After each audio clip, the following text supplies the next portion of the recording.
but very few of them really do like betting. In fact, very few of our children do get into trouble.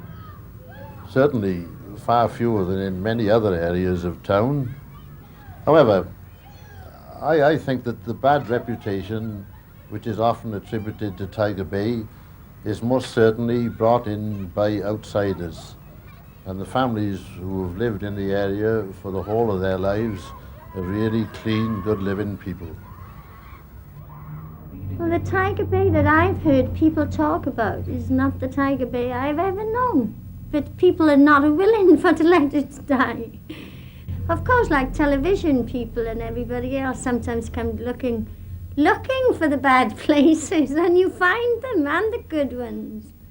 But really, it's no different at all to bring a family up down this area than anywhere else. I wouldn't choose to live in any other part of Cardiff. Oh, I think it's sad to see the old buildings coming down. I mean, it's nice to have new accommodation. The people needed it.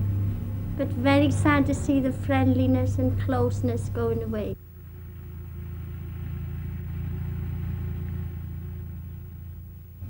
I'd like to see with the new buildings, people give up the old prejudice about the docks and forget the Tiger Bay, to remember the children that are born here may be of different nationalities with their father, but really they're Welsh.